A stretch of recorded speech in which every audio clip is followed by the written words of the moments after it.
Funding for Schaeferless is provided by Surfshark VPN. Tune until the end to find out about their amazing service. Ever since I was little, I wanted to write stories.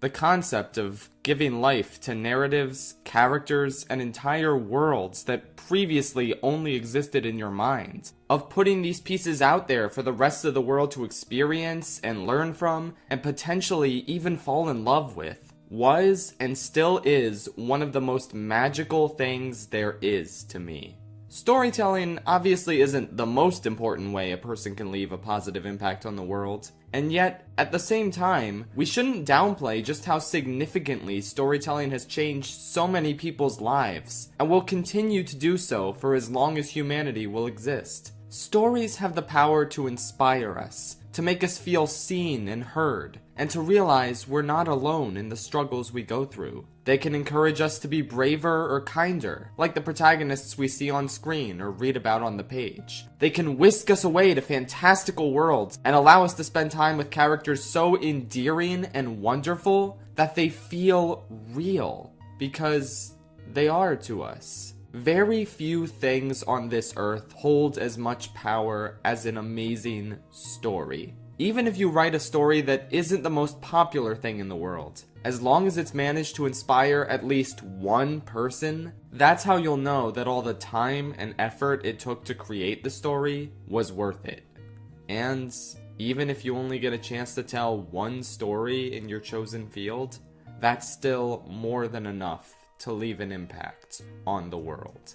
I've always wanted to tell stories and bring characters to life, but at the same time, I've always struggled under the weight of one of the most prominent mortal enemies of all creators: self-doubt. I've jotted down so many concepts over the years. Sometimes I'll write a plot synopsis or a full scene, filled with so much enthusiasm to bring the ideas in my head to life, and then I just stop.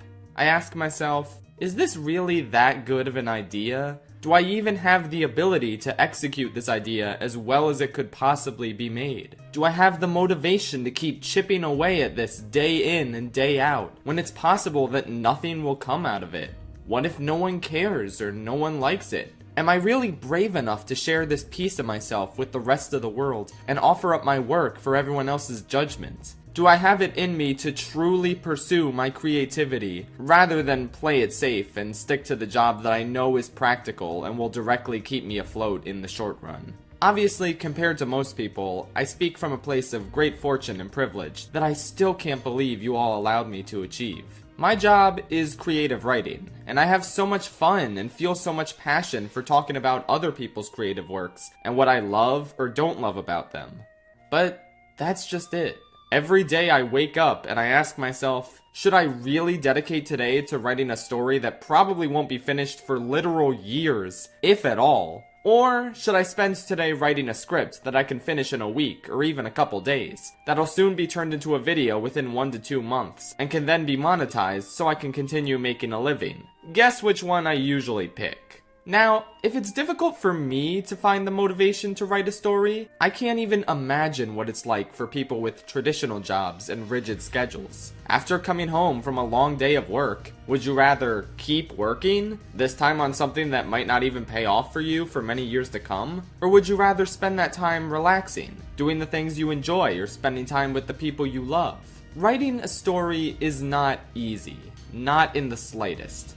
But if you manage to push through the self-doubt and the irrational fears holding you back, finally managing to finish a work of art and put it out into the world, as I said before, all your struggles and hardships will have been worth it if your story manages to connect with and touch the heart of even just one person. With all that said, let's talk about my favorite animated movie of all time, Whisper of the Heart. Based on a manga by Aoi Hiragi, written by the legendary Hayao Miyazaki, and directed by the late Yoshifumi Kondo, the film was released in Japan on July 15, 1995. It follows a 14-year-old girl named Shizuku Tsukishima as she meets and begins to fall in love with a boy named Seiji Amasawa, who aspires to be a violin maker. At the same time, thanks in no small part to the discoveries she makes in the world around her, she becomes inspired to write her own story in the hopes that in doing so, she can prove to herself that she deserves to be with someone as ambitious as him. I first watched this film in June of 2021 as part of the Studio Ghibli marathon I was doing in order to make a ranking video. I knew practically nothing about it going in, and I came out of it utterly shattered into a million pieces. As an aspiring artist, this is truly one of the most relatable movies I've ever seen. I saw my struggles with writing reflected on screen. I felt seen and heard in a way that I've been waiting for my entire life. And today, I'd like to finally share with all of you why this movie is so special, both in general and to me personally. I also want to make it clear that even though I'm a huge proponent of the official Ghibli dubs, and even though I watch the dub of this film more often than the subbed version, for the purposes of this analysis, I'm going to be mainly looking at the original Japanese version of this film. If only because director Yoshifumi Kondo did not live to oversee the English dub and approve any of its script changes, and I want to stay true to his vision of the film with this analysis. I'll still point out little things I like in the English dub here and there when we get to them, however. Anyway, much like my Ratatouille video, which this video is more or less a spiritual sequel to, we're gonna have to go through the entire movie, pretty much scene by scene, and discuss how all of them contribute to the greater picture this movie presents by the end. So let's start with the film's opening. Whisper of the Heart opens in perhaps the most bizarre way any Ghibli film could possibly open, with Take Me Home, Country Roads. Not even like a Japanese cover of the song. Literally just a recording of Olivia Newton-John singing Country Roads in English. I'm sure to the native Japanese speakers that the film was written for, there's absolutely nothing bizarre about this. It just sounds like a really pretty foreign language song. Hell, even for Americans in 1995 when this film came out, it probably wasn't anything too bizarre. But we live in the age of the internet, of Mario singing Country Roads, Let's Go, and Todd Howard's Fecal Matter Fallout 76 being associated with this song. It's crazy how such an innocuous music choice can be so unintentionally hilarious to audiences in a different culture and a different time period. But I implore you, dear viewer, look beyond the memeage and the hilarity this song now provides. Try and remind yourself, oh hey, this is actually just a really nice song, and it's juxtaposed against city life for some reason. Establishing shots of trains, modern houses, cars bustling to and fro. Yeah, there are roads, but I wouldn't necessarily call them country roads. It's certainly an interesting song choice to say the least, and it's hard not to shake the feeling that the disconnect between what's being sung about and what's being shown on screen is intentional. Once we get to the second verse, we finally find a girl in this city to focus on. We see her walking home to an apartment, immediately getting chastised for bringing milk home in a bag, and then talking to her parents a bit before noticing something about the books she checked out from the library. Someone named Seiji Amasawa checked out all of these books before she did. Wow, what a crazy coincidence. The girl ponders what he's like and if he's nice before falling asleep. The next morning, we find out that her name is Shizuku, and we get a taste of her morning routine as she walks to school. All as Yuji Nomi goes hard on the whimsical music playing in the background. Yeah, a Ghibli score not done by Joe Hisaishi, imagine that. Once she heads to the library, the movie establishes her intense passion for reading. She read 20 books over the summer, and even the librarian is like, whoa honey, slow down, reminding her about high school entrance exams. But Shizuku doesn't respond to that, since she's instead focused on finding another book. Now, in the context of this story being about an aspiring writer, this is a perfect first trait to establish for this character. In order to be a creator, one must first experience creations. If one is to understand the great mystery, one must study all its aspects. The movie hasn't expressed any hints yet that Shizuku is a writer, because any lover of telling stories should first be established as a lover of experiencing stories. Her passion for reading is incredibly endearing, even if it comes at the expense of her responsibilities. Not only those aforementioned entrance exams, but also meeting up with her best friend Yuko on time. Friendship ended with Yuko, now books are my new best friend. And now that we know how much she loves reading, we then learn that she does some writing as well. She's translating the lyrics to Country Roads into Japanese so they can sing them at their middle school graduation. And while Shizuku is dissatisfied with a somewhat direct translation of the lyrics, she seems more pleased with an alternate version she wrote. Concrete Roads. Essentially, it's a parody that focuses more on how unfortunate the deforestation of the nearby Tama Mountain is, and how her hometown is all concrete roads. And with that, the odd juxtaposition of country roads playing over footage of city life at the beginning of the film finally clicks. Shizuku also doesn't really think country roads fits her current city life, and she's more content to take this pre-existing song and twist it into a new version that's more in line with her situation and sensibilities. This leads into the first of quite a few slight detours I want to take during this video, relating to the art of creating something. One of the easiest ways to start putting out new art into the world is through parody. You see this all the time on the internet, and especially here on YouTube, where creators take pre-existing media and characters and put their own spin on them, attracting millions of followers in the process. But if you want a more mainstream example of how parody can entirely sustain an artist and make them absurdly successful, look no further than the career of Weird Al. His entire brand is built on parody versions he wrote of pre-existing songs, which have endured in pop culture just as well as the songs they're based on, and become chart-topping hits in their own right.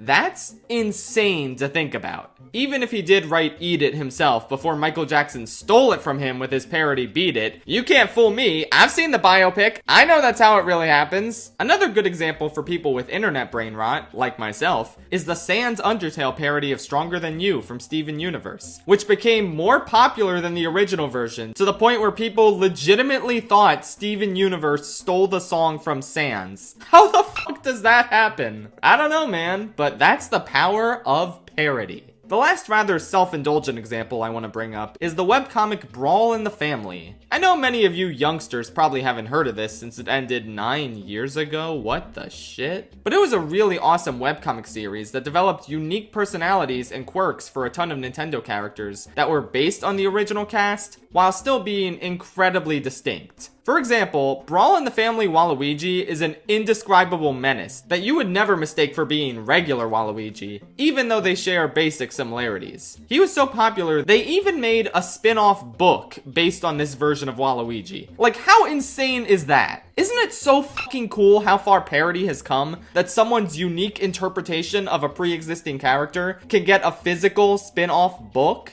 And if we're looking for types of parody that hit home closer for Shizuku, Brawl in the Family also has a lot of song parodies, recontextualizing You're a Mean One, Mr. Grinch to be about King Dedede, All I Want for Christmas Is You being about Ganondorf winning the Triforce, Leonard Cohen's Hallelujah becoming Wallelujah, the list goes on. And honestly, I feel like the imagination that goes into song parodies like this often goes underappreciated. Yeah, someone else already made the music, but recontextualizing said music with new lyrics that fit new characters still qualifies as the creation of new art. And said new art deserves to stand alongside the works it's based on. You can thrive and have an entire beloved, respected career just from parody alone. But for Shizuku, it's just the beginning of her writing aspirations. Oh, also, before we get back to the movie, I guess I'll plug my Smash Bros. Parody of Bo Burnham's Welcome to the Internet. I think it's pretty good, and it also has the same singer as the Sans Stronger Than You video. Go show DJ Smell some love. Shizuku and Yuko go on about their day, talking about the boy Yuko has a crush on, when Shizuku realizes, uh-oh, I forgot my book. So she goes back to get it, and she finds a boy reading it. He gives it back, but teases her about concrete roads before he leaves. And I also want to mention how much I love the dubbed version of the scene, where he calls her version even cornier than the original. Either way, ooh boy, she does not like that. The first time I saw this movie, this is the scene that really endeared me to Shizuku's character. The way she just angrily storms off, mocking him when she gets home with this smug face. Oh man, she's just so expressive and fun to watch in this scene. There's a lot of reasons why Shizuku is my favorite Ghibli protagonist, and we'll get to the main reasons later. But one of the side aspects I just love about her character is the range of expressions on her face throughout the movie. She perfectly portrays all the emotions you'd expect a 14-year-old girl to have. Rage, embarrassment, joy, sorrow, everything. It's all brought to life with super expressive animation, even by the incredibly high standards of Ghibli. It's hard to think of another Ghibli protagonist with a better range of facial expressions, with the exception of maybe Chihiro. It's just so well animated. Once her older sister comes home, Shizuku is nagged at for various things that need to be done around the house, even though she'd rather read. We then get a really effective shot of her parents and sister talking and eating dinner together, while the camera pans to show Shizuku alone in her room writing.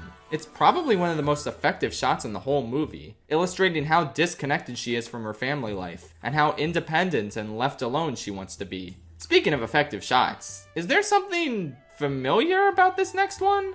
I don't know, probably not. I'm just imagining things, I guess. She then gets nagged at some more the next day before hopping on a train and seeing a cat next to her. Once the train stops, the cat takes off, and curiosity gets the best of Shizuku. So she forgets all about the fact that she has to bring her dad his lunch, and she follows the cat. At one point she loses it, and she expresses disappointment by saying, "And it felt just like the start of a story." And I cannot express enough how crucial that line is to the intent of this scene. Because she's right. Oftentimes a story that takes its protagonist to whimsical new worlds starts out as simple as them following a mysterious animal. A good textbook example of this is Alice in Wonderland. Alice is living a ho-hum, boring, everyday life, but she decides to follow a white rabbit, and that leads her straight into an incredible psychedelic adventure. Shizuku is essentially following her own white rabbit. And if you've never seen this movie before, you might assume that the rather grounded first 20 minutes were just there to establish how mundane Shizuku's life is, in order to form a better contrast with the mythical world she discovers. The direction also supports this idea, considering just how far Shizuku has to go to keep up with this cat. After temporarily losing him, she somehow miraculously spots him again from a distance. She then goes through what looks to be multiple closed off areas, jumping a gate, going up a hill/narrow alley, coming across a fancy neighborhood she's never seen before. I mean, this feels like enough steps to take her to some hidden dream world that no one else has discovered. In any other Ghibli film, that's probably what would happen. And as a matter of fact, that is how it happens in another Ghibli film. With the exact same cat, no less.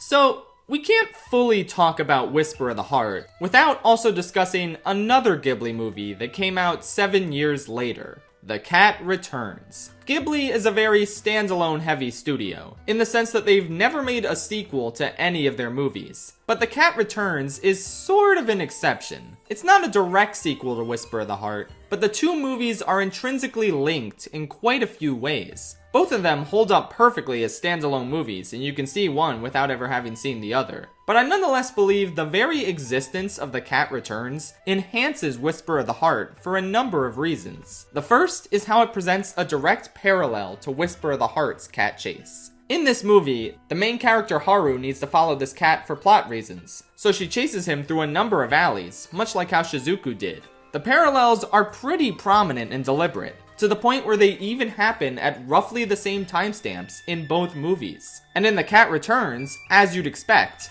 the cat leads Haru to a mythical new world different from her own. It's here she meets a certain character that we'll talk about later. So Haru more or less got the Alice in Wonderland treatment, right? She followed a mysterious animal and found herself in a magical world by doing so. Yeah, well, the same doesn't appear to be true for Shizuku. It seems like the only thing the cat led her to was an antique shop. Oh, but it's like a magical antique shop, right? It's just like a front, and there's actually a portal to another world in here? No. There's no traditional magic in this antique shop, or in the movie at all, really. So, what was all that fancy build-up with the whole following the cat thing for? Well, it'll be explained in due time. Just don't forget that the cat led Shizuku here in a way that evokes such a magical journey. Put that little detail in your brain. We'll get back to it later. Shizuku finds herself incredibly in awe of this antique store, and especially this mysterious cat figurine. She even thinks she sees its eyes moving, but she's probably just hallucinating, IDK.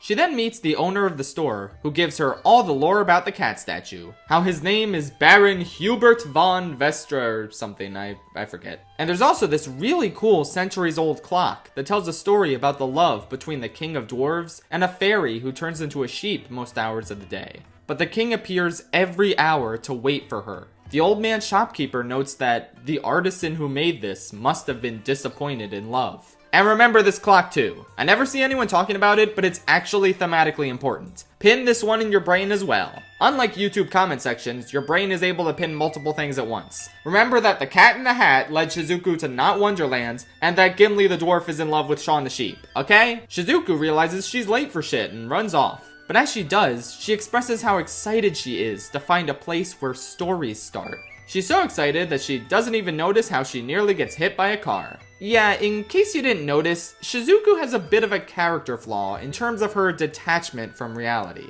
I don't mean in the sense that she expects grandiose or unrealistic things to happen in real life. I more so mean that she just straight up doesn't want to engage with real life responsibilities. We've already seen her not doing things around the house and getting nagged at by her sister for it, since she would much rather ignore the mundane aspects of real life and engage with fiction. It's where she feels the most at home, and her excitement over finding new stories to engage with, be it that of the Baron statue or the story depicted on the clock, kinda causes her to get swept up in the excitement and lost in her own head. Hence, the nearly getting hit by a car and not even noticing thing. And we also get another encounter with that boy who made fun of concrete roads earlier. She forgot her dad's lunch at the antique store, so he gives it back to her, while teasing her for having such a big lunch and mockingly singing Concrete Roads as he drives off. That fucking scoundrel. I also just love the pout on her face when she gives the lunch to her dad. Just iconic. She sits down at the library to read a book, and she finds that Seiji Amasawa has checked this one out before her as well. She once again wonders what he's like.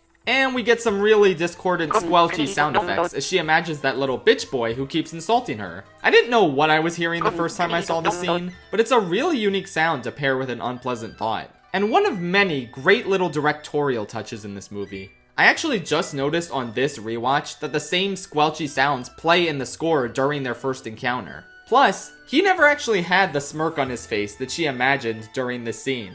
But the smirk does resemble her face when she was mimicking him.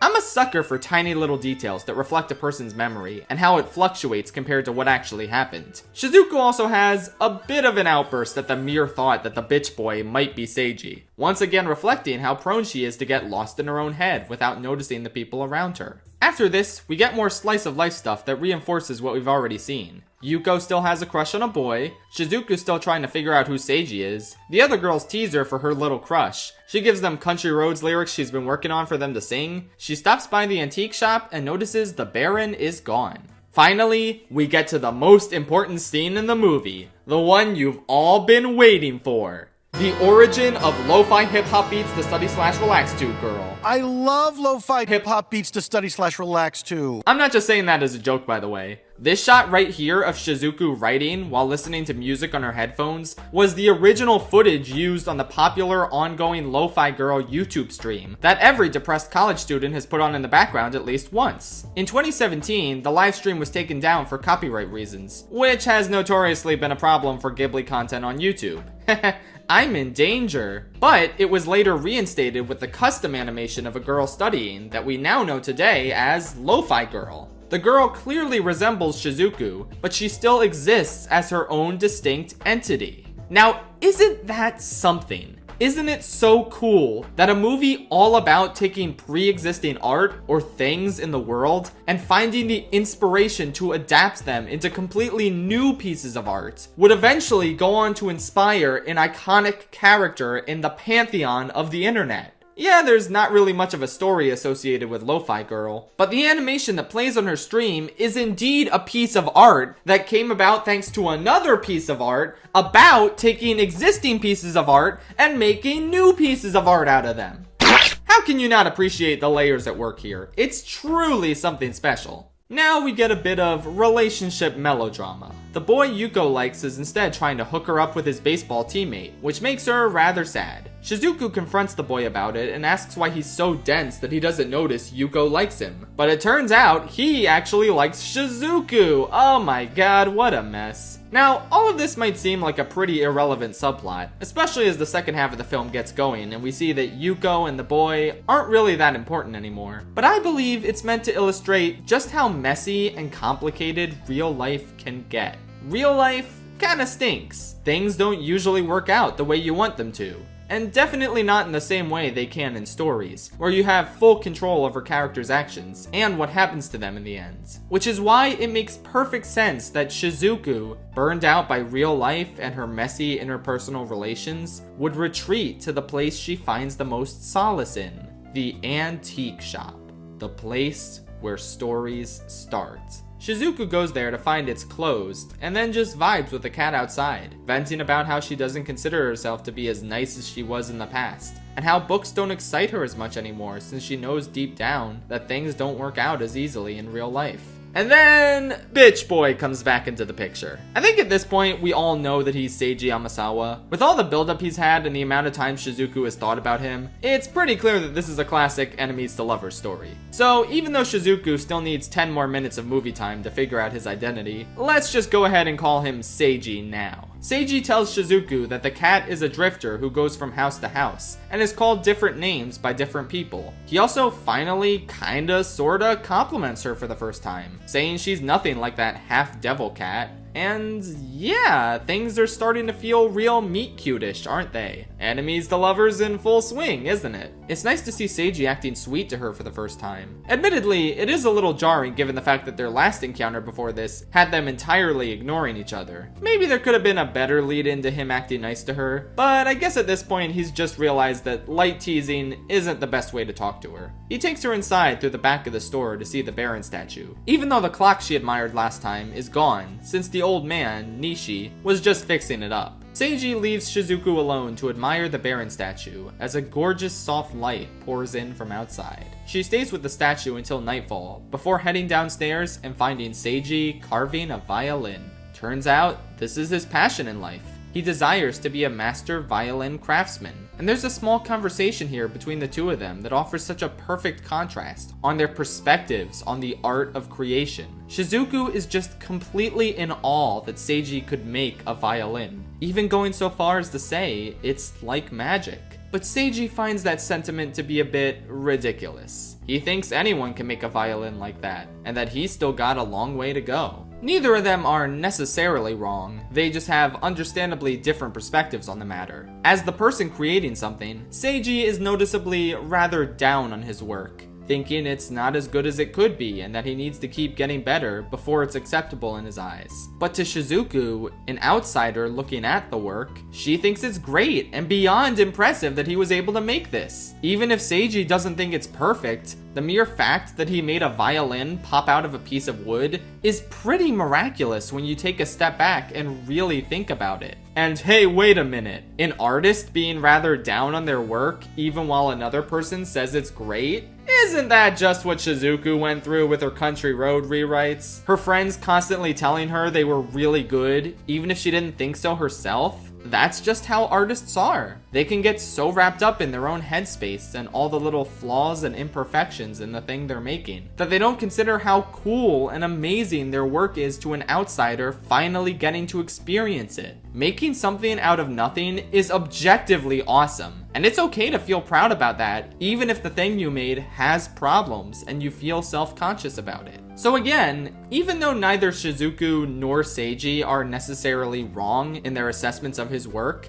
I definitely find myself siding more with Shizuku. I just really wish she had some self-awareness when it came to her own work. She then asks if he could play something on the violin for her, and he says okay, but only if she sings with him. She's understandably nervous, but he starts playing a song she knows. And now, it's time to talk about my favorite scene in any animated movie ever.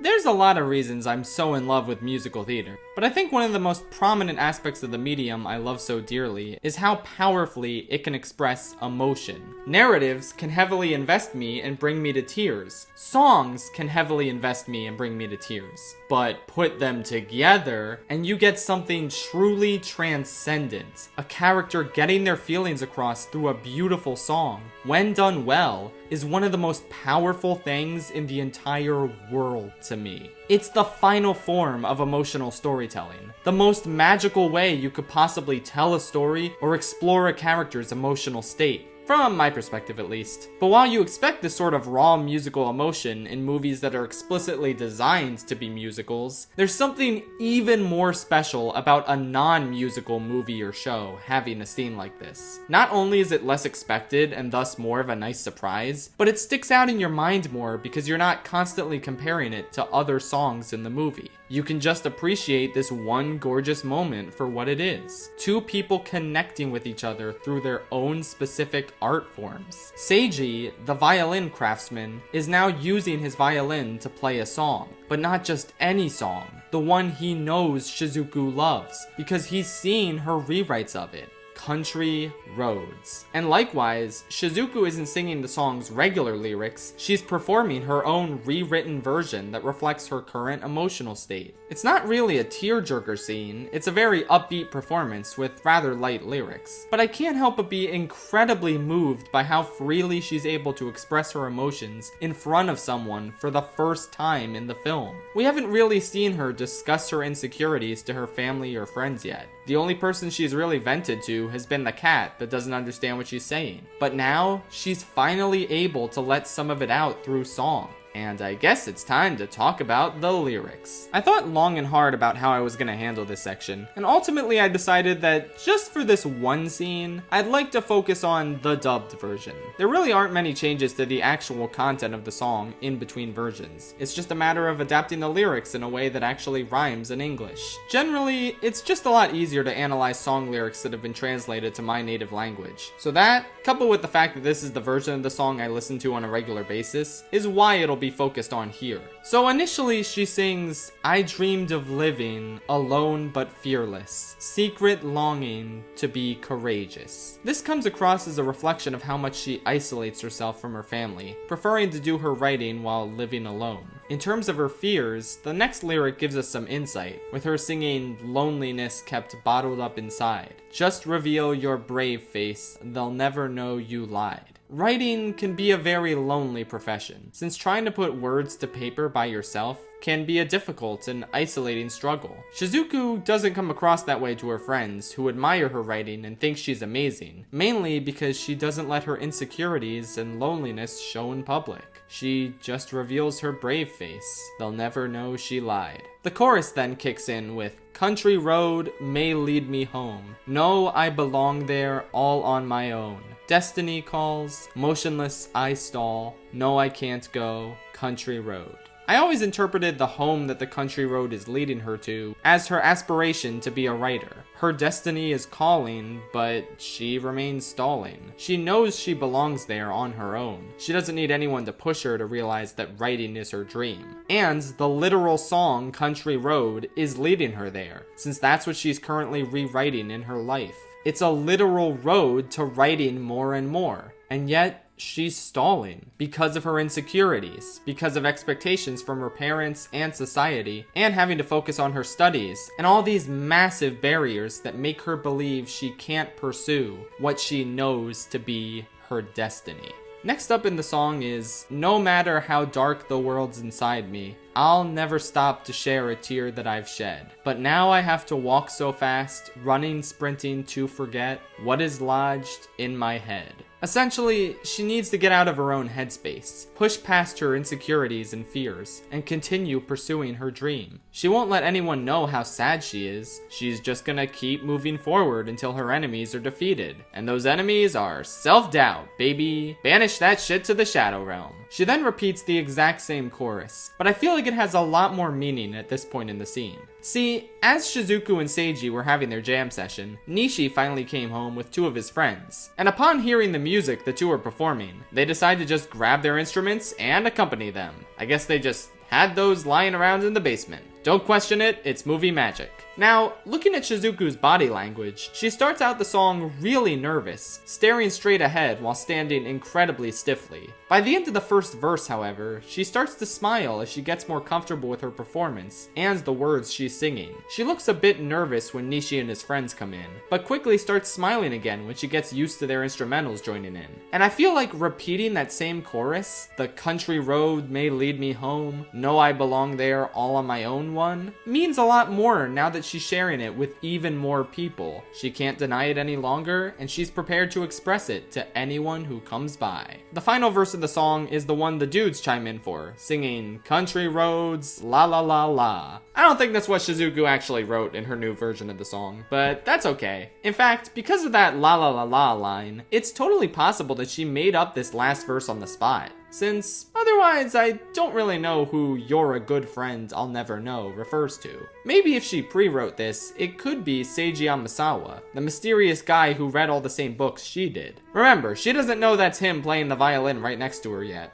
But another interpretation is that she made that lyric up right now, and she's talking about the guy she's playing violin with. She continues with, "Same tomorrow, regret and sorrow, can't take you home, country road." She's having a beautiful moment with him, but tomorrow she goes back to reality, her usual life of regret and sorrow regarding how she feels about her passion. But she's nonetheless being emboldened to let these feelings out, and the progression of her decreasing nervousness as she goes on is incredibly noticeable. By the end of the song, she's completely confident and starts clapping along, fully immersed and enjoying herself now. The instruments play her out, and that concludes my absolute favorite scene in the movie, and in all of Ghibli. Shizuku's emotional vulnerability has been put on display for the first time, and yet the scene is liberating rather than heartbreaking. She's able to truly express how she feels about her life, while also displaying her excellent writing abilities. Additionally, it's the turning point for Shizuku and Seiji, where after all this frequent bickering between the two, they finally come together, connecting through music and making something truly harmonious. And the way Nishi and his friends hop in without missing a beat, happy to help this blossoming young romance flourish. It's a scene that's as outwardly joyous as it is subtly moving, and its whimsy and power is gonna stick with me forever, I think.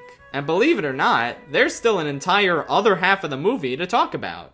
But before we get to that second half, let's take a quick gander at Surfshark VPN. An incredible product that encrypts your data and protects you online. Surfshark VPN allows you to access geo-restricted content, meaning you can trick your browser into thinking you're in another country, thus allowing you to access exclusive content you couldn't get otherwise. That way, you don't have to physically travel to another country to watch that country's Netflix or Disney Plus content, for example. If you can't find a Ghibli movie on one country's version of a streaming service, virtually switch over to Japan and you might find it. You can also use Surfshark and its Surfshark alert system to get alerts anytime your email address or password is compromised. Surfshark Alert scans various databases of leaked information and notifies its users if their data is found so they can take action, which is an absolutely invaluable feature. Surfshark is also totally unlimited, meaning you can use it on as many devices as you like, even all at the same time. No other VPN allows this. Go to surfshark.deal/Rillis and enter promo code RILLIS to get 83% off and 3 extra months of Surfshark VPN for free. It's an amazing deal, and it's even better because it comes with a 30-day money-back guarantee. So if you're not satisfied, you can cancel during those 30 days and get your money back. If you're looking for a great VPN,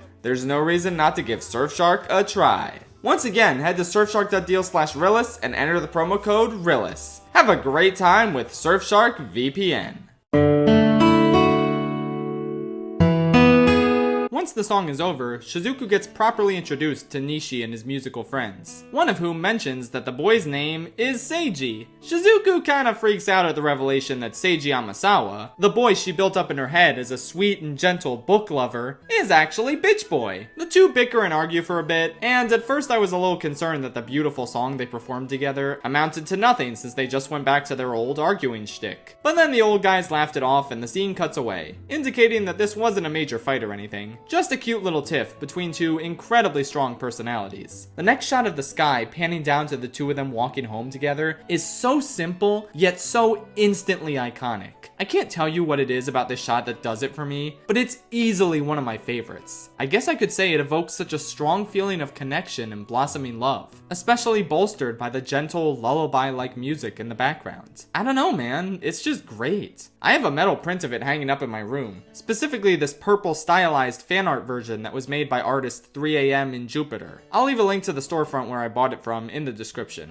While walking home, Shizuku asks if Seiji wants to be a professional violin player, and he says no. He'd rather go to Cremona, Italy to learn how to be a professional violin maker. He even wants to skip high school to do so, against the wishes of his parents. Shizuku expresses how incredibly impressed she is by Seiji's ambition, putting herself down in the process by saying she has no idea what she wants to do with her life.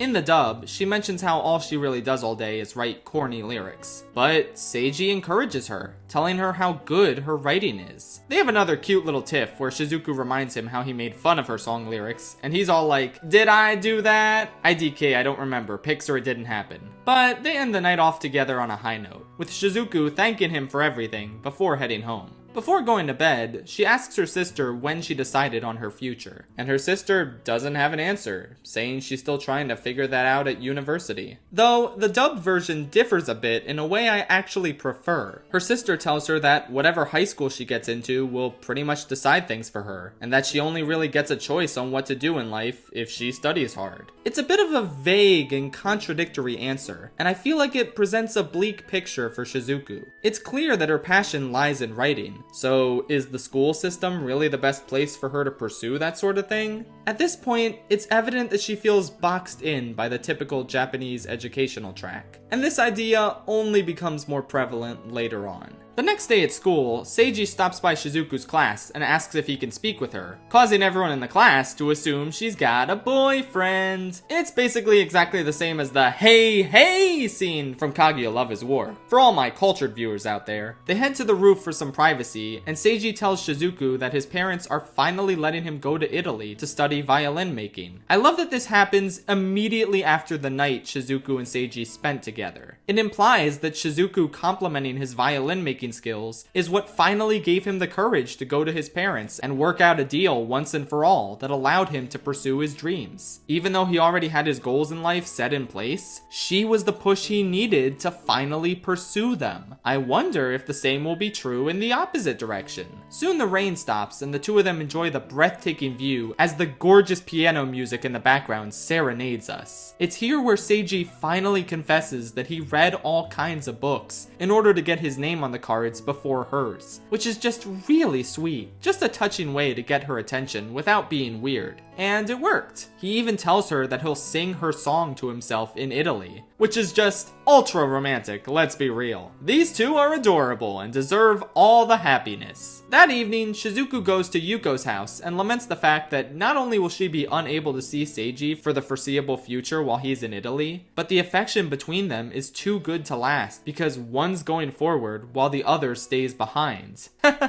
I'm in this movie and I don't like it. Yeah, on my first viewing, while I did greatly enjoy the simple, charming narrative the movie presented thus far, this was the first scene that struck me as a bit too true to my life. Man, oh man, have I felt somewhat unambitious and unspecial compared to people I've dated or been romantically interested in. Man, did I have no idea what I wanted to do with my life until the YouTube algorithm swooped me up by accident and said, "Hey, make more of these video thingies." And I think it's just such a relatable feeling. The concept of not only feeling like you have no idea what you want to do with your life, but negatively comparing yourself to the people closest to you who inexplicably seem to have their shit together. If they already have a plan for their future, why don't I?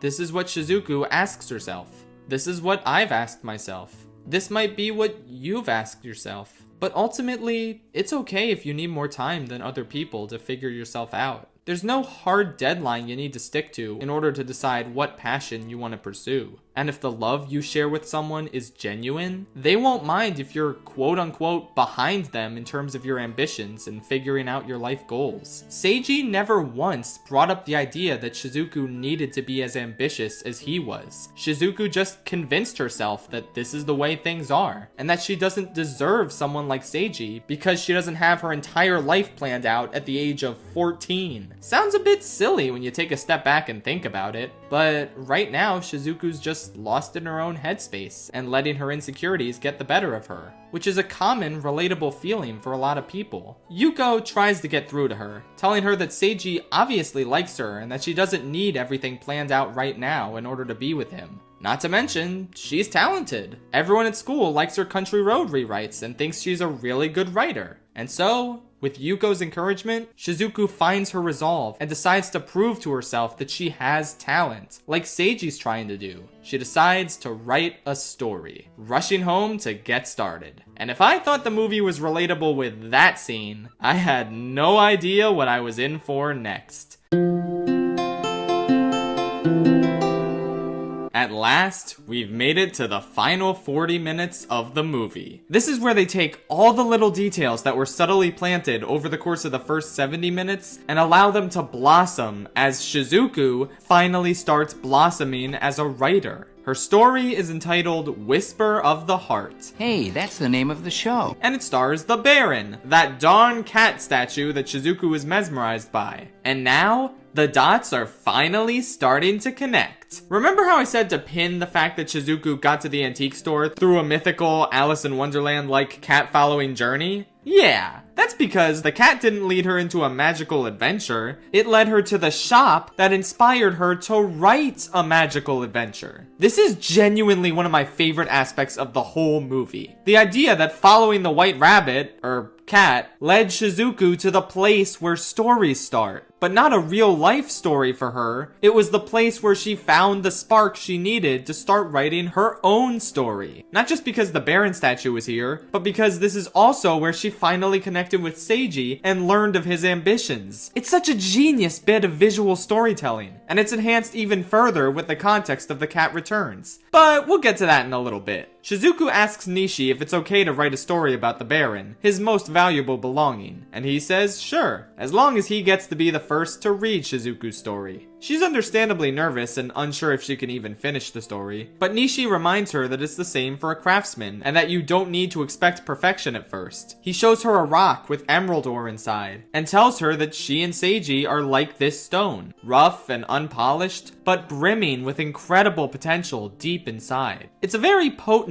metaphor, and it's also a great indication of what a supportive and amazing guy Nishi is. Shizuku is my favorite character in the movie, because obviously, but a close second would be Nishi. He's just so warm, so deeply encouraging, and so ready to foster young potential and help it grow. He was the only family member on Seiji's side, wanting him to pursue his passions in Italy even when his parents didn't. And he's also so nice and helpful to Shizuku, a girl he just met. He's the exact kind of person you just wish there was more of in real life. Someone who's kind for the sake of being kind, and interested in helping young people realize their potential and seize their futures. And there's even a bit of compelling tragedy to his character that we'll get into later. We then get the first of quite a few fantasy sequences that the advertising for this movie loves to present as if that's what the main plot is like. I guess that makes for a flashier poster, but I honestly find that super disingenuous. I'm glad the steelbook of this movie had the sense to include a scene with Shizuku and Seiji on the cover, and there's a lot of other DVD covers that feature Shizuku and Seiji scenes. But I'm kinda tired of seeing this one DVD and poster screenshot of her and the Baron. Like, the movie is about the process of conceptualizing and writing a story, not the actual story itself. The Baron isn't a main character, or even a character at all in the real world of this movie, and yet he's all over the marketing. He has his own movie, advertise him there. Anywho, Shizuku's first fantasy sequence is super fantastical, as she rides the wind alongside the Baron, with the camera panning down from the fantasy sky to see Shizuku running down the stairs in a hurry, excitedly shouting her story and dialogue ideas. It's a super cool shot, and I can definitely relate to thinking of dialogue while I'm out, and excitedly shouting it out loud, as long as no one else is around. Her dad then notices her at the library looking at non-fiction books, a rarity for her. That's cause she's learning about geodes, doing her research in order to incorporate them into her story. She also comes across a picture of a boy making a violin in his cell. I wonder if that'll be thematically relevant later. And wow, even Seiji stops by. Turns out he's leaving for Italy tomorrow, and he spends his last day here sitting with Shizuku and waiting for her research to be done. Aww, now that's love. I love the scene transition here too, where it fades out on them in a green circle, a direct parallel to the small green emerald inside the rock Nishi showed Shizuku. Seiji and Shizuku are the even brighter gems inside the emerald, ready to be carved out and shine brighter than they could ever have imagined. They say goodbye before Seiji leaves for 2 months, and Shizuku resolves to do her best while he's gone.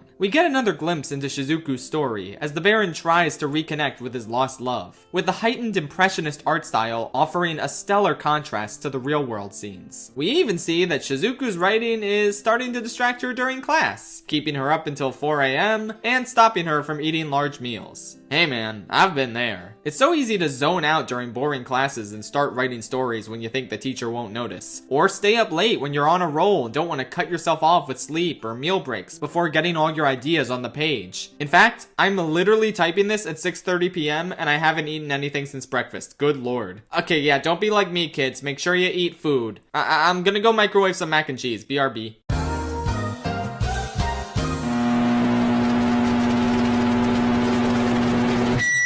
Okay, I got the food. It's pretty good. Yeah, maybe the writing habits both Shizuku and I have slipped into aren't super healthy for your grades or your sleep schedules, but it's a reflection of your desire to follow your passions and see your art through to the end. Distractions can be disruptive to the writing process, and while it's necessary to engage with the real world and not close yourself off from it for the sake of your art, said distractions can nonetheless feel frustrating in the moment. This is especially true when they come from people who mean well and want what they think is best for you, but don't fully understand you.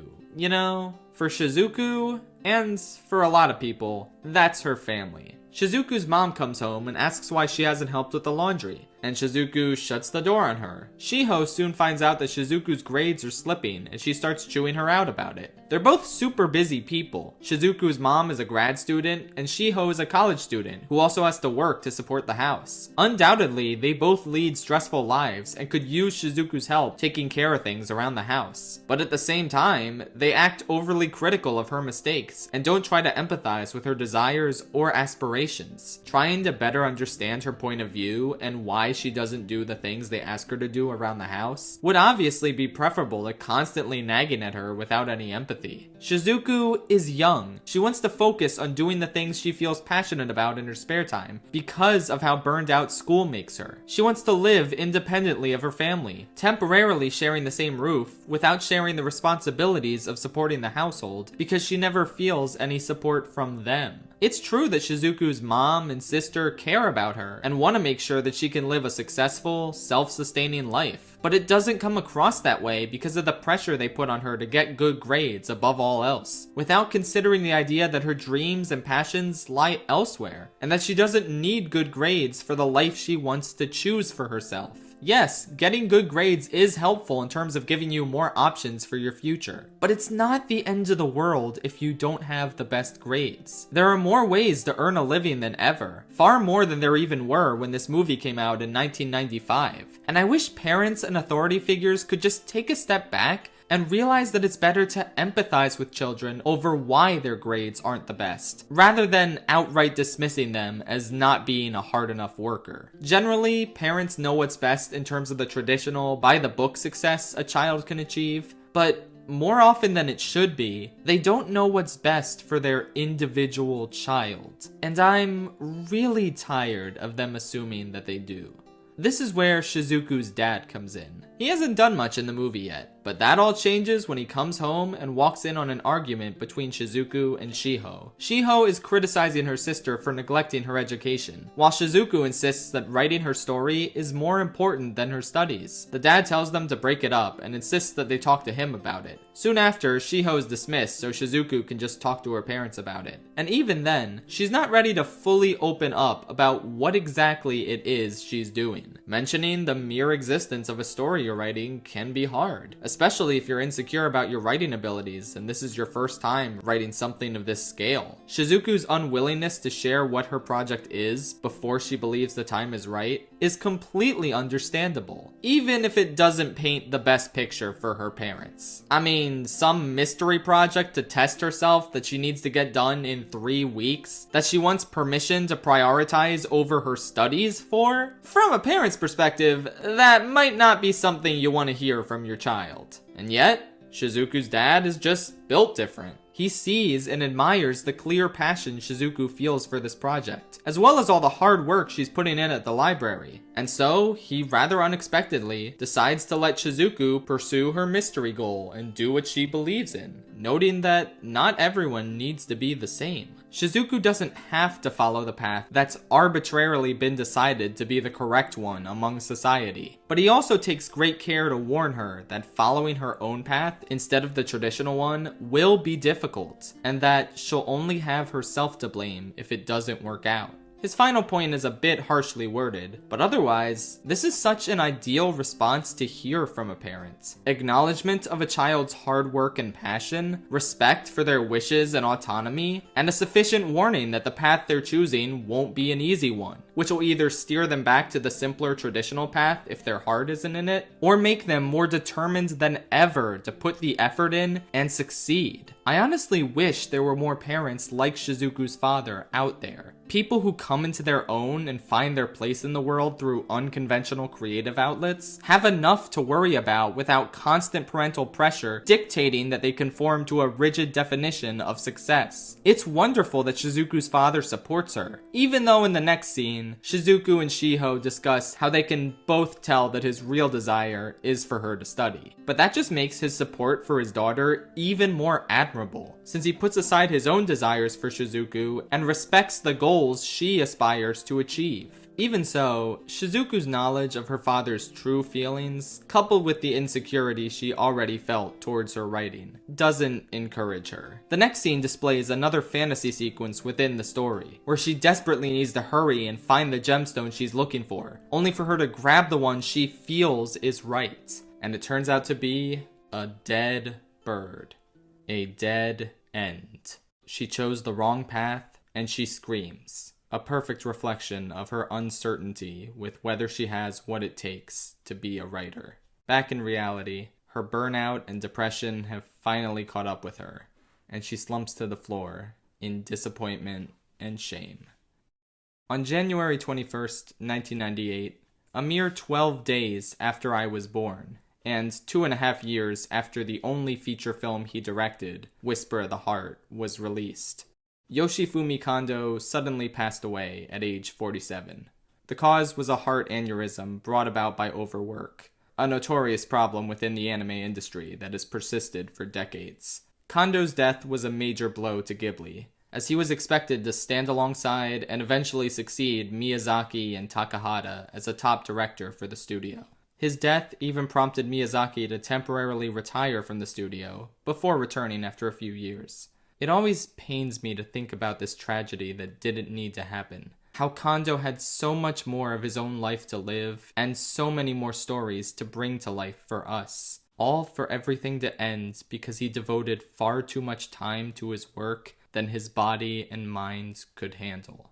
But while his life was tragically cut short, he nonetheless accomplished so much outside of his directorial debut, serving as a key animator and animation director for countless projects throughout the 60s through the 90s. From Lupin III to Future Boy Conan to Anne of Green Gables, all the way up to his work on Ghibli films such as Grave of the Fireflies, Kiki's Delivery Service, and Only Yesterday. Whisper of the Heart was the culmination of a long and prestigious career, and yet it's rather difficult to fully feel amazed by his accomplishments, considering how his large resume was a double-edged sword that also resulted in his eventual death.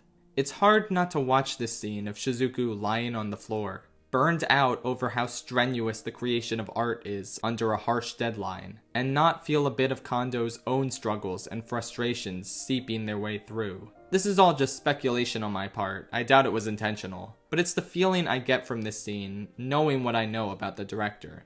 Sometimes the process of creating art can be so unwieldy and difficult and frustrating that you just collapse, unable to give any more of yourself to your work than you already have. And Shizuku only feels worse after opening a book on the ground and finding that picture from earlier of the boy making a violin in his cell, reminding her of Seiji and how ambitious and accomplished he is, how he sees the divine light that will inspire him to pursue his dream and finish his creation despite the adversity he faces, all as a gentle, sorrowful instrumental rendition of Country Roads plays in the background. Shizuku hides her face in shame, believing she can never live up to the boy she loves, and falling deeper into depression.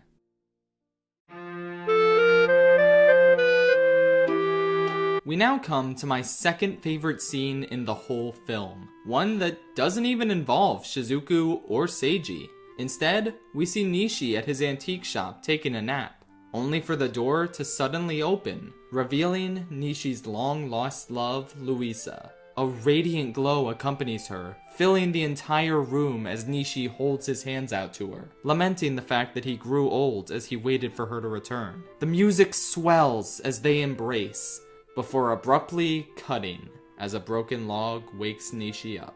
It was nothing more than an old man's remorseful dream. He sighs, knowing that Louisa will never actually come through that door. And then she does. Not literally, of course, but Shizuku brings her in the form of her now finished story. I'll elaborate on what that means in a little bit, but for now, I'll say it's a beautiful parallel that takes a simultaneously warm yet heartbreaking short dream sequence and further enhances its meaning, resulting in a scene that never fails to make me cry. Shizuku presents Nishi with her finished story, and, as promised, he's the first one to read it. She asks that he read it all in one sitting, or just that he reads as much as he finds interesting until he's ready to stop, as she can't wait any longer to receive feedback on it. It's such a relatable and true-to-life feeling for a writer to experience, as it's such an agonizing ordeal to present your work to someone and then have to wait to find out how they feel about it. The movie captures this intense pain so expertly as Shizuku somberly watches the city, her hands shaking with nervousness, all as no music plays in the background. A sharp contrast to the whimsical score and feeling of awe within Shizuku that this same view inspired earlier in the film. This is the climax of the entire movie, a silent, somber wait for an old man to finish reading a story. And somehow, it remains as heart-pounding and investing as any action climax could possibly be. A testament to how strong the film's narrative and characters are. Eventually, Nishi finishes the story and tells Shizuku that it's very good, and she instantly dismisses his compliment and insists that it's bad, saying she couldn't write what she wanted and that she knows the last half doesn't make sense. The old adage that you are your own worst critic is incredibly true. It's so easy to get lost in your own headspace and doubt your abilities, rather than viewing your accomplishments objectively. Shizuku's inability to do so hits so close to home, for me and countless other people. But it's Nishi's sage advice that really helps here, as he points out the similarities between Shizuku's rough draft and Seiji's violins. This story is the rough stone that Shizuku cut out of the rock, and now she has all the time in the world to polish it. It's okay to not achieve perfection on your first try, as getting better and better at something over time is a natural part of the process. Shizuku still isn't consoled and starts crying, since she hoped her natural ability would be enough. Not because she's arrogant and doesn't want to put hard work in, but because of how far ahead of her she believes Seiji to be, and that she doesn't think she'll ever catch up or be good enough for him. Nishi manages to calm her down with some ramen noodles, noting that he did the exact same thing when Seiji was distraught after making his first violin. He then tells her the story of the Baron and how he first found it. It was at a coffee shop in Germany back when he was a student. He wanted to buy it, but the shop owner refused since the statue had a lover that was being repaired, and he refused to separate them. However, his lady friend Louisa convinced the shop owner to let Nishi take the Baron, as long as she took the Baroness when it returned, and reunited the statues. Nishi had to leave Germany with the Baron, but promised to return, not only reuniting with his love, but reuniting the two statues as well. But the war prevented him from returning, and when it was over, he couldn't find Louisa or the Baroness anywhere. It's a pretty sad ending to this story, and it even brings Shizuku to tears. However, Nishi reassures her that it's all right now, because she's managed to do something truly special. She managed to breathe new life into the Baron, and what was previously only a memory for Nishi through her story. The Baron has meaning to him now, beyond simple remorse over how he never saw Louisa again. This is what I meant when I talked about the brilliance of Nishi's dream about Louisa walking through that door, being followed by Shizuku coming through that same door with her story. Without knowing it, she brought Louisa back to Nishi through this story. She managed to inspire the same warm feelings he felt when he was with his love all those years ago. And as a result, he's finally able to fully open up to someone about his days with Luisa for the first time. This is the power of an incredible story. It can connect with others who see themselves in it and cause them to feel immensely powerful emotions as a result. And stories don't have to be perfect to do this. Shizuku's story isn't yet, and it still managed to inspire Nishi in ways she never could have imagined. Oh, and one other thing, dear viewer. Remember how I told you not to forget that clock from earlier? The one where the king of the dwarves appears every hour to wait for his love, and the artisan who made the clock must have been disappointed in love? Yeah, that was a metaphor for Nishi wanting to see Luisa again. The score makes extra sure that you make that connection, since the exact same song plays in the scene with the clock and Nishi's dream. It represents how Nishi continues to feel remorse for losing the love of his life, until Shizuku's story is able to give him some form of peace and closure. An absolutely beautiful thought, once again highlighting how magical and powerful art can be. Earlier I took a slight sidebar and discussed the power of parody as a valid form of artistic expression. And now I'm gonna briefly follow up on that by expressing the power of adaptation and inspiration. As impressive as wholly original stories that spring out of thin air are, I find compelling adaptations of pre-existing works to be just as impressive in their mere existence. Imagine taking the basic plot of a classic play like Romeo and Juliet, but changing the setting to 50s New York and adding the themes of gang warfare and the struggle against racism. And then having that adaptation become one of the most acclaimed and respected musicals ever made. Or plucking 70 pages out of the big-ass novel War and Peace, and just making an epic 2-hour electropop musical based on the affair a character has in this tiny segment of a larger work. I am once again asking you to listen to Great Comet. It's so good. And then there's how malleable figures of legends like Greek gods and heroes are, with their stories and personalities being adaptable to all sorts of mediums, such as a tragic musical love story set in the steampunk Great Depression setting, a roguelike dungeon crawler game about a fractured family, a quirky screwball comedy Disney film, whatever the hell Kid Icarus Uprising is supposed to be tonally, and far, far more. I could go on about cool adaptations forever, and how new pieces of art can burst with creativity and originality, even if they're based on pre-existing stories or characters. And there's one more adaptation of a pre-existing character that I'd like to mention here. That, of course, being Romeo and Juliet Sealed with a Kiss. It's Romeo and Juliet, but with seals. It's peak cinema. Seriously, my girlfriend is obsessed with this movie, and for good reason. I really gotta make a video on it one of these days. It is something. Anyway, obviously I was building up to The Cat Returns. That's what I'm actually gonna talk about right now. Ghibli themselves took a look at Whisper of the Heart, the movie they made that's all about the process in which one is inspired to make art, and decided to follow the movie's example. Much like Great Comet, they took a tiny slice of this film, that being the fantasy sequences depicting the story Shizuku's writing about the Baron, and decided to flesh that concept out into its own standalone story. The Cat Returns was first meant to be a 20-minute short film about cats for a theme park, with Miyazaki deciding it would be a good idea for the Baron, Muta, and the antique shop to be featured in the short. But when the project was cancelled, the existing work done on the short was fleshed out and increased to a 45-minute runtime, before being fleshed out even further, resulting in a feature-length film. It's a movie that's absolutely bursting with whimsy, creativity, and passion, with far more charming simplicity and silliness than a lot of other Ghibli films. It feels like this film could have come straight out of the mind of a child. Or in other words, it feels like the sort of story Shizuku would write about the Baron. I don't know if that was intentional or not, but it just feels so right to believe as a headcanon, giving us even deeper insight into the type of writer Shizuku is, and the types of stories she would continue writing even after the events of Whisper of the Heart. Looking at The Cat Returns this way enhances both it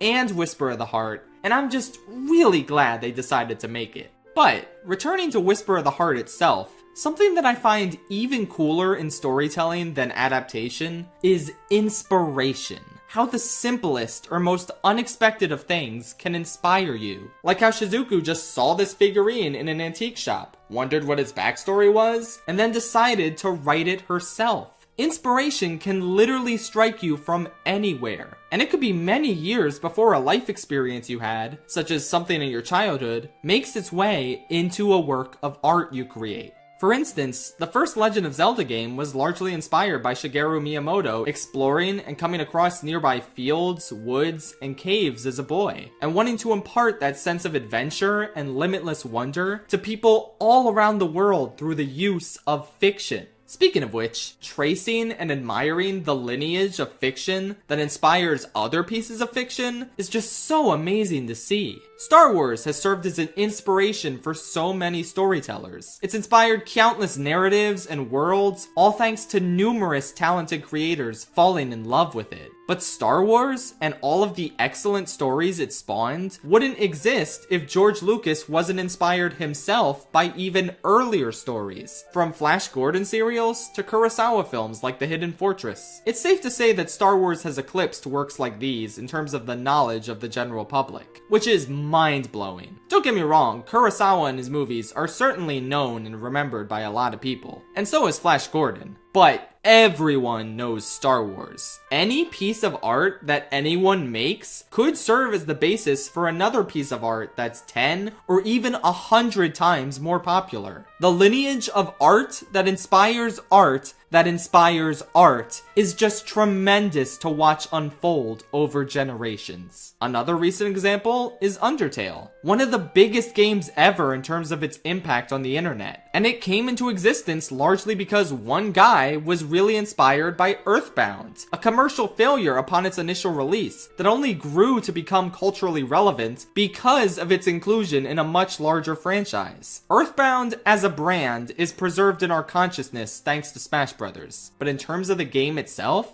its gameplay, its style, its sense of humor and way of writing characters, so many people have played and loved this original game. But I think it's safe to say that more people have played Undertale than Earthbound, and thus they've gotten to experience pieces of that original game's brilliance through the more popular work that directly was inspired by it. Undertale is its own thing, and yet it somehow also manages to breathe new life into an old game that, for a couple of years after it came out, didn't seem like it would leave any cultural impact or be remembered for generations to come. And is this not similar to how Shizuku takes a look at an old statue of a cat with a sad backstory no one even knows about aside from the man it happened to, and manages to use this statue as the inspiration for an uplifting, magical fairy tale that sincerely touches the heart of the man she tells it to? Your art can and will change people's lives, and it doesn't have to be millions of people, or thousands of people, or dozens of people. If you can tell a story that speaks to or inspires one person, a story that either makes them feel seen, or even enables them to create their own piece of art based on yours, then that's how you know your story was worth making. So please, do the whole world a favor and make it. It doesn't have to be perfect, especially not right out of the gate, but I can guarantee that the world will be a better place with your story in it.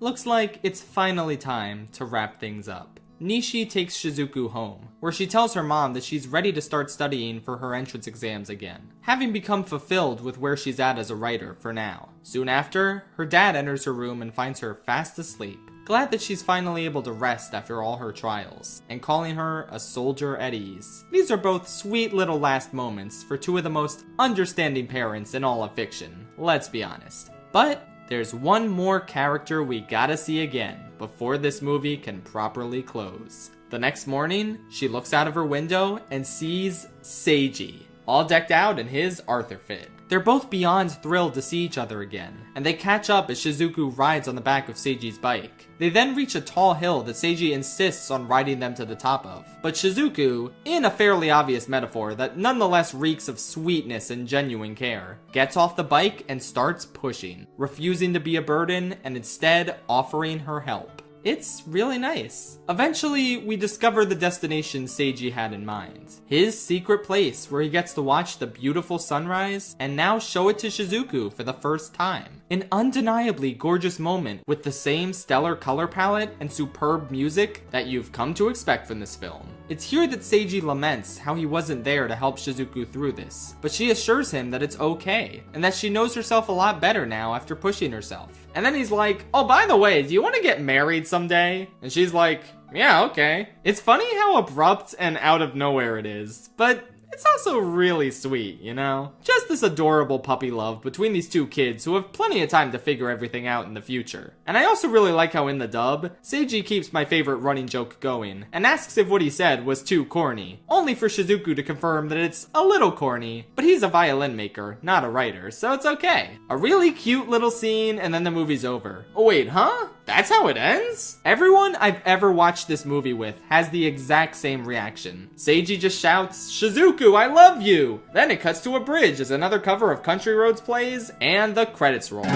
Okay, I mean, I guess we technically hit a natural stopping point in the story, but the way it's edited just makes it so much more bizarre. It feels like there should be more to the scene after he says I love you, but nope, that's it. It's not a major problem, but it's the only portion of the film that I'd categorize as being kinda off. And that's a bit of a shame, considering how much great film endings can stick with you for years to come. But I can't complain that much when so much else about this movie is gonna stick with me for years to come. Even this adorable little credit sequence, where we see Shizuku and Seiji racing away on his bike, as well as Yuko talking to the boy she likes. Maybe things worked out for them as well, who knows? And with that, we finally end Whisper of the Heart, one of the most meaningful and personal films I've ever had the pleasure of viewing. The love story is beautiful, the characters are endearing, the animation is warm and exquisite, but most of all, Shizuku is one of the most identifiable protagonists I've ever seen in any media. Every aspect of creating art, the highs and lows, the joy it can make you feel, and the sorrow it can engulf you in, all of it is perfectly reflected in Shizuku's struggle. Every time I watch this film, I simply find myself in awe of her determination and spirit. The things she can accomplish in the pursuit of putting something out there into the world and proving herself as a writer have inspired me more than anything else any protagonist in any work of fiction has ever done. I want to be able to do what she does without an overwhelming obsession with it needing to be perfect right out of the gate. So, with that said, I have a bit of an announcement to make. I'm making a video game. It's a visual novel, something where I can focus on the writing aspects since the programming involved isn't as difficult as it is for many other game genres. And much like Shizuku, I found my inspiration for this project in the unlikeliest of places. She saw a statue of a dapper cat in an antique shop and wondered what his story was. I played a choose-your-own-adventure game that released on clickhole.com in 2016 called Acquire Frogs. It's a very silly, tongue-in-cheek game where your goal is to acquire frogs. You can go to so many different locations in your pursuit of frogs, but at the end of the day, you don't beat the game until you acquire those frogs. And I don't know why, but this tiny little game just stuck with me for so many years. I thought about how fun it would be to try my own hand at this sort of thing. To make a fully featured visual novel experience that was all based around such a simple, easily understandable, yet confusingly random concept. So, after about 4 years of writing it on and off in my spare time, I would like to finally announce that the working title for my game is Don't Get Turned into an Ostrich. Basically, you win by making it through the entire day without getting turned into an ostrich. And trust me, it's easier said than done. The tone of the game is very comedic and loose, but parts of it have also become an outlet for me to express my anxiety and the irrational fears I have on a daily basis. So, if even one person out there connects with that, or enjoys the much more prominent wacky side of the game, then I think it was worth making. Oh, and don't get it twisted. The serious stuff is only like 5 to 10%. 90% of this game is wacky. The first draft of the game's script is around 80% completed, but at some point in that process, I really struggled with motivation to finish it, as I always do. So I got my best friend on board to help me, and then I recently figured my girlfriend would also be a great asset to help push us over the finish line and wrap the script up. For a while, I was just really nervous about bringing in help because I wanted to prove that I could write all of this by myself. But I came to realize that accepting help shouldn't be stigmatized, and having co-writers to help doesn't make it any less of my story. So, I think that's the message I want to leave you with. Go ahead and create. Write your own story. Take those delightful character ideas you have in your head and share them with the rest of the world. I cannot stress enough that they don't need to be perfect. Stories can be messy, they can be rough, they can be flawed. There are so few stories out there that I can call legitimately perfect, but that's okay. They're all worth existing for those moments that stick with people, that make them laugh or move them emotionally, that inspire a sense of awe in the way only a good story can. I wouldn't expect my game to be finished anytime soon if I were you guys. I'm gonna return to silently working on it in my free time, and it'll be a while before I have anything else to show. But hopefully, it will come out one day. And if my game manages to accomplish a fraction of what Whisper of the Heart did for me, if there's at least one person out there who finds themselves inspired by it enough to push through their self-doubt and continue the lineage of art that inspires art that inspires art, then that's how I'll know it was worth the years it took to make. And I really hope this video will do the same for some people. Maybe this is the push you need to create your own stories and worlds and characters. Please feel free to let me know if this is the case, because it's a really great feeling to know that I managed to leave an impact on the world, no matter how small. Because remember, you don't need millions or thousands or hundreds or dozens of people to see your work in order for it to be worthwhile. Sometimes, all you need is one person to appreciate your art in order to validate its creation. For Seiji, that person was Shizuku. For Shizuku, it was Nishi. For me, it was Patrick. Thanks for watching.